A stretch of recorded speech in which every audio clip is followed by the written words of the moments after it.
My husband is handicapped and completely bedridden. So, if you remember, so the thing is, as you know very well, it is the company policy. So, ma'am, may I have your payment method? Who the hell are you then? Sir, you are calling to the company. I will provide you the tech person. And may I talk to the ma'am? Never mind. Cancel it. Why, ma'am? En el corazón de Karachi, una ciudad vibrante en el sureste de Pakistán, se oculta una operación clandestina que pocos imaginarían. Un centro de llamadas fraudulentas, disfrazado de proveedor legítimo de servicios de telecomunicaciones, opera sin levantar sospechas. Sin embargo, un investigador cibernético, conocido por su alias en línea, ha puesto su mirada en este nido de estafadores. Su objetivo: infiltrarse en su sistema, exponer sus artimañas y desmantelar su infraestructura desde adentro. Por cierto, suscríbete si no quieres ser hackeado. Empecemos. Todo comenzó cuando este investigador, haciéndose pasar por una víctima potencial, contactó un número de soporte técnico falso asociado con Xfinity. Al otro lado de la línea, un estafador que se hacía llamar Joshua respondió con una voz amable, pero llena de intenciones maliciosas. A medida que la conversación avanzaba, Joshua solicitó acceso remoto a la computadora del investigador con la intención de robar información sensible. Lo que Joshua no sabía era que, al establecer esta conexión, estaba abriendo una puerta trasera que permitiría al investigador acceder a su sistema. Una vez dentro, el investigador comenzó a explorar meticulosamente la red interna del centro de llamadas. Descubrió una serie de cámaras de seguridad que monitoreaban cada rincón de la oficina. Con habilidad, logró acceder a las transmisiones en vivo de estas cámaras, obteniendo una visión sin precedentes de las operaciones diarias de los estafadores. Observó cómo Joshua y sus compañeros realizaban llamadas fraudulentas, engañando a personas inocentes con ofertas falsas y solicitudes de pago. El centro de llamadas estaba dividido en dos áreas principales. En la entrada, una escalera conducía a una sala llena de escritorios con laptops, donde los estafadores se hacían pasar por representantes de Xfinity. Más al fondo, alrededor de una mesa de futbolín, había otro grupo de personas que parecían dedicarse a la edición de videos y diseño gráfico. Aunque compartían el mismo espacio, estos últimos no parecían estar involucrados en las actividades fraudulentas. Un hombre mayor, posiblemente el encargado de la limpieza y la cocina, también se movía por la oficina, ajeno a las operaciones ilícitas que ocurrían a su alrededor. A medida que el investigador profundizaba en su análisis, descubrió que los estafadores no solo se hacían pasar por Xfinity, sino que también asumían identidades de otras compañías como Mediacom y Spectrum. Su modus operandi consistía en convencer a las víctimas de que tenían problemas con sus servicios y luego solicitar información de pago para resolver dichos problemas. Sin embargo, durante las primeras semanas de vigilancia, el investigador notó que la actividad era mínima. Los estafadores pasaban la mayor parte del tiempo viendo películas, navegando por sus teléfonos y participando en actividades ociosas. Esto se debía a problemas con su sistema de pagos, lo que les impedía llevar a cabo sus estafas con normalidad. A pesar de la aparente inactividad, el investigador descubrió que los estafadores intentaban utilizar información de víctimas anteriores. Joshua, por ejemplo, intentó usar una tarjeta de crédito de una víctima para suscribirse a Tinder Premium, evidenciando su aburrimiento y falta de escrúpulos. Además, realizaban llamadas en frío a víctimas anteriores, ofreciéndoles falsas promociones navideñas con la esperanza de estafarlas nuevamente. Con toda esta información recopilada, el investigador decidió que era el momento de actuar. Utilizando su acceso a la red del centro de llamadas, introdujo un malware diseñado para destruir datos y deshabilitar sistemas. Mientras observaba a través de las cámaras de seguridad, vio cómo los estafadores entraban en pánico cuando sus computadoras comenzaban a fallar. Algunos intentaban reiniciar sus sistemas desesperadamente, mientras que otros se miraban entre sí, buscando respuestas.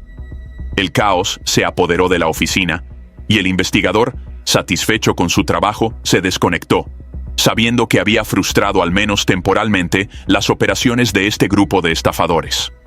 Este incidente destaca la vulnerabilidad de las operaciones fraudulentas ante individuos decididos a combatirlas. Aunque estos centros de llamadas pueden parecer intocables, la realidad es que, con las herramientas y conocimientos adecuados, es posible infiltrarse en sus sistemas y desmantelar sus operaciones desde adentro. Sin embargo, también sirve como recordatorio de la importancia de la vigilancia y la precaución por parte de los consumidores, ya que estos estafadores están en constante búsqueda de nuevas víctimas. En el bullicioso centro de Karachi, un grupo de estafadores operaba con una confianza que rayaba en la arrogancia. Jonathan, uno de los miembros clave, se encargaba de realizar llamadas iniciales a posibles víctimas. Aunque no se disponía de grabaciones de su voz, se sabía que, una vez que alguien mostraba interés en la falsa oferta, Jonathan transfería la llamada a Joshua, quien se presentaba con una amabilidad ensayada. Joshua, con una voz suave y persuasiva, se presentaba como representante de Xfinity, ofreciendo descuentos en las facturas mensuales durante los próximos 24 meses. Afirmaba que la promoción estaba dirigida a ciudadanos mayores y que no habría cargos adicionales ni cambios en el servicio. Para dar credibilidad a su engaño, mencionaba detalles específicos de la cuenta de la víctima, como números de teléfono asociados y los últimos dígitos de su tarjeta Mastercard. Sin embargo, a diferencia de lo que afirmaba, Joshua tenía acceso a la información completa de la tarjeta de crédito de la víctima. Solicitaba el código de seguridad de 3 dígitos en el reverso de la tarjeta, asegurando que no se realizaría ningún cargo inmediato, sino que se autorizaría para futuros descuentos. En realidad, utilizaba un sitio web aleatorio para procesar un cargo de $500, mientras convencía a la víctima de que solo estaba autorizando la transacción sin un cobro real en ese momento. La seguridad operativa de estos estafadores dejaba mucho que desear. Además de ser vulnerables a infiltraciones externas, como la del investigador que los había hackeado, almacenaban información sensible en archivos de texto sin cifrar en sus laptops. Estos archivos contenían detalles de tarjetas de crédito y datos personales de numerosas víctimas, evidenciando una negligencia alarmante en el manejo de datos robados. Esta falta de cuidado no solo facilitaba la labor de investigadores como el que los había infiltrado, sino que también exponía a las víctimas a riesgos adicionales en caso de que esta información cayera en manos de otros delincuentes. El investigador, al descubrir la magnitud de la operación y la cantidad de datos comprometidos, decidió tomar medidas más drásticas. Utilizando su acceso a la red interna del centro de llamadas, introdujo un malware diseñado para corromper archivos y deshabilitar sistemas. Observó a través de las cámaras de seguridad cómo los estafadores entraban en pánico al ver que sus computadoras fallaban y sus datos se volvían inaccesibles. Algunos intentaban reiniciar sus equipos desesperadamente, mientras que otros discutían acaloradamente, buscando una solución. El caos se apoderó de la oficina, y el investigador, satisfecho con el resultado de su intervención, se desconectó, sabiendo que había asestado un golpe significativo a la operación fraudulenta. Este episodio subraya la vulnerabilidad de las organizaciones delictivas ante individuos decididos y con conocimientos técnicos avanzados. Aunque estos centros de estafa pueden parecer intocables, la realidad es que, con las herramientas y estrategias adecuadas, es posible infiltrarse en sus sistemas y desmantelar sus operaciones desde adentro. Sin embargo, también sirve como un recordatorio de la importancia de la protección de datos y la necesidad de que las víctimas potenciales estén siempre alerta ante posibles engaños. Desde el exterior, la oficina de Genesis Solutions parecía una empresa legítima, pero en su interior albergaba una operación fraudulenta que estafaba a decenas de víctimas cada mes. Sin embargo, la seguridad de estos delincuentes era una farsa. No solo habían sido infiltrados digitalmente, sino que ahora estaban siendo vigilados en tiempo real.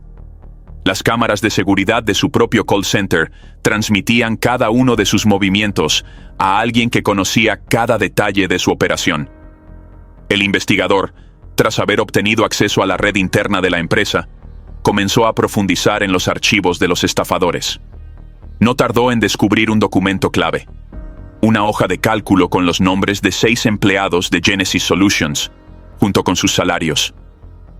La mayoría ganaba apenas $50 al mes, sin contar los incentivos que recibían por cada víctima estafada. Joshua y Jonathan, los 2 principales operadores, ocupaban una posición privilegiada dentro del esquema, con Joshua manejando las transacciones fraudulentas y Jonathan supervisando la asistencia y los pagos del personal. Pero los verdaderos cerebros detrás de la operación permanecían ocultos, dirigiendo todo desde las sombras. A medida que la investigación avanzaba, surgieron más pistas que vinculaban Genesis Solutions con los responsables reales. Joshua, además de gestionar los cobros fraudulentos, mantenía contacto directo con figuras clave en la operación. En una ocasión, mientras discutía estrategias para mejorar las tasas de éxito de las estafas, se lo vio intercambiando mensajes con un individuo que figuraba en LinkedIn como CEO de Genesis Solutions. Todo indicaba que estos 2 hombres, los supuestos líderes de una empresa de soluciones empresariales, eran en realidad los arquitectos de una red de fraudes. El investigador tenía acceso a su infraestructura digital, pero no se detendría ahí. Además de obtener los archivos internos y confirmar la identidad de los responsables, se propuso destruir su capacidad de operar. No solo eliminó registros críticos, sino que ejecutó programas diseñados para inutilizar los sistemas desde adentro. Mientras el código hacía su trabajo, las cámaras de seguridad mostraban el caos desatándose en la oficina. Computadoras bloqueadas, archivos que desaparecían y empleados desesperados intentando sin éxito restaurar el sistema. Jonathan, visiblemente alterado, daba órdenes frenéticas mientras Joshua intentaba reiniciar su computadora una y otra vez, pero ya era demasiado tarde. En cuestión de minutos, la infraestructura de la estafa colapsó. Los empleados, que hasta ese momento creían estar operando con total impunidad, se dieron cuenta de que habían sido infiltrados. Sus líderes ocultos, aquellos que realmente se beneficiaban de la operación, probablemente se mantendrían a salvo por ahora. Pero el mensaje estaba claro. Su anonimato no era absoluto. La red que construyeron con tanto cuidado se desmoronaba ante sus ojos. El caos que se desató en la oficina de Genesis Solutions fue absoluto. Joshua, con el rostro desencajado, apenas podía procesar lo que estaba sucediendo. Uno a uno, los dispositivos de la oficina colapsaban frente a sus ojos, mientras él intentaba desesperadamente encontrar una solución. Pero ya era demasiado tarde. Los sistemas estaban completamente bloqueados, y la única respuesta que obtenía era una pantalla parpadeante, con un gato animado que se burlaba de ellos. La desesperación se transformó en pánico cuando de repente una voz surgió del micrófono. «Hey Joshua, ¿podemos hablar un segundo?» El tono era tranquilo, casi burlón, pero cargado de una certeza inquebrantable. Joshua se quedó paralizado por un instante, antes de ordenar a todos que cerraran sus computadoras de inmediato. «¡Ciérrenlas! ¡Ciérrenlas todas!», gritó, mientras algunos de sus compañeros de estafa intentaban apagar sus dispositivos sin éxito. Pero no había escapatoria. La persona al otro lado ya lo tenía todo. Joshua, en un último intento desesperado por salvar lo que quedaba de su operación, corrió fuera de la sala, dirigiéndose a la habitación del router para desconectar internet por completo. Pero la transmisión no se detuvo. Desde el otro lado, el investigador observaba cada movimiento, cada reacción de pánico. Unos cuantos empleados trataban de disimular, pero la mayoría sabía que el juego había terminado. Las cámaras captaban sus rostros, el desconcierto en sus ojos, la impotencia de ver cómo su negocio fraudulento se desmoronaba en tiempo real. Tras cortar la conexión, Joshua recibió una llamada de WhatsApp. Al otro lado, la misma voz de antes. «Joshua, ¿por qué mientes? Tengo grabaciones tuyas haciéndote pasar por Xfinity. ¿Puedes explicarlo?» La respuesta de Joshua fue un débil intento de negación.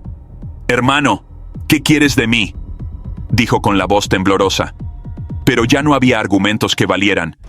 Su rostro estaba ahí, Su voz había sido grabada, su red desmantelada en cuestión de horas. La oficina quedó en silencio. 30 minutos después, las cámaras volvieron a conectarse, mostrando un lugar vacío, completamente desolado. No quedaban rastros de actividad. Ningún estafador regresó a sus escritorios. Era el fin de Genesis Solutions. Durante las horas siguientes, la transmisión mostró un espacio en penumbras, hasta que finalmente todo quedó en negro. Nunca volvieron a estar en línea. El mensaje era claro. No importa cuánto dinero hayan robado, ni cuánto tiempo hayan operado impunemente. Alguien siempre está observando. Y esta vez, la justicia no esperó a que los atraparan. Se encargó de destruirlos desde adentro.